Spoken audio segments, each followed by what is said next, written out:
Today we'll be talking about parthograph. What you are seeing here is what we refer to as parthograph. And this parthograph is used to monitor women in labor. Now, you don't use it immediately they come in labor. You must first of all assess the woman. It is only used for women in active phase of the first stage of labor. You understand that the first stage of labor has two phases, the latent phase and the active phase. The first stage has two phases, all right? The latent phase and the active phase. This latent phase is when you examine the cervix and it's between 0 to 4 centimeter. The active phase is from 4 centimeter to 10 centimeter. So if the woman has not gotten to 4 centimeter, you cannot use parthograph. So when they get to 4 centimeter, that's when you now use the parthograph to be monitoring them. And this parthograph helps to monitor the state of the baby, the state of the mother, and to ensure that the labor is going on, is progressing well. Now, it has different sections here, here, here, here, here, and here.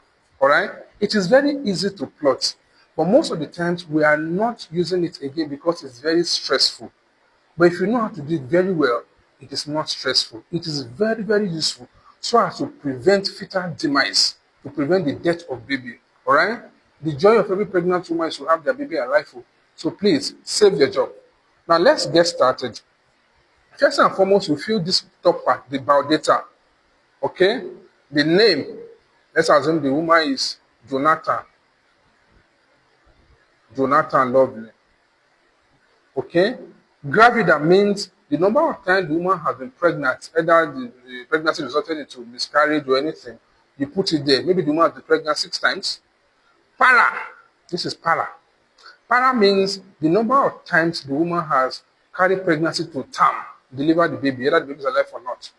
Maybe the woman is a para 5. Hospital number, you put the woman hospital number here, depending on the type of hospital number you are using in your facility. Date of admission, you put the date of admission here. Time of admission, very important. Put the time of admission here.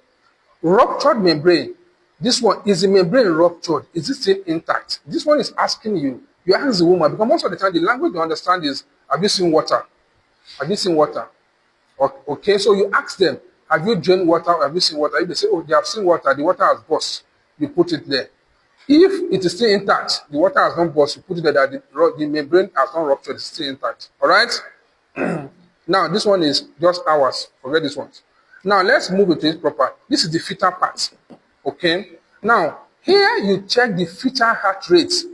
The number of times the heart of the baby beats per minute. And then, to be more accurate, it's preferable to use this.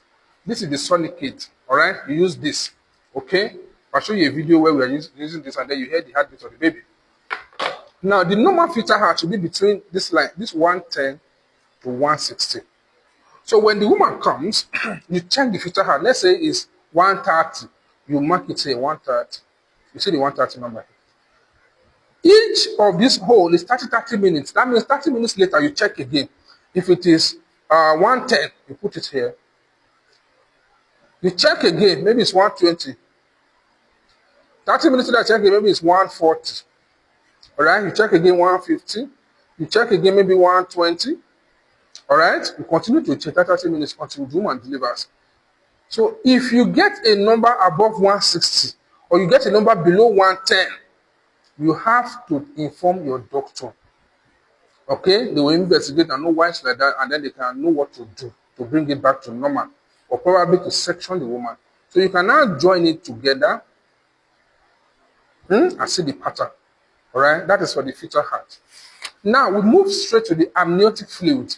That is the water, the life work, the water they drained. You ask them before here, right? So for the amniotic fluid, this one, you check, is it still the membrane, is it intact? If it is still intact, you put I, that is, they've not seen the water, it has not drained at all.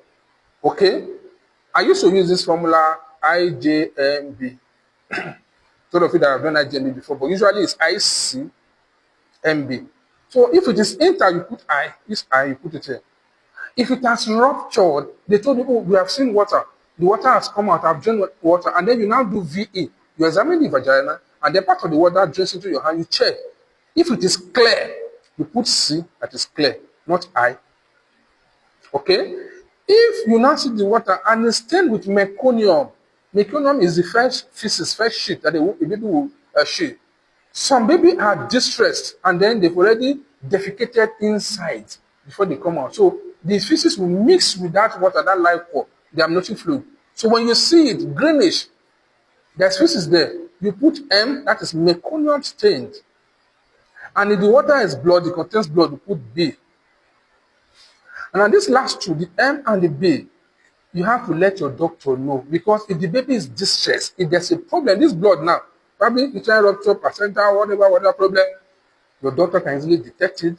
If you tell your doctor, the line cord is stained with blood, you quickly run test on the woman, probably scan, and they know what the problem is. It can make them know if to go for surgery immediately.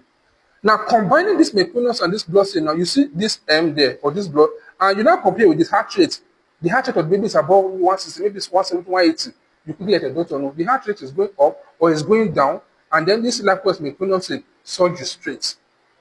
And if the woman refuses, please let the woman sign that I'm the one that refuses, I'm not doing surgery, so that they will not put problem on your head. Now, because some of them, they believe so much in their pastors, they don't know that even we will believe in God. Now, molding. This molding, and this is how to do it. When you check for V,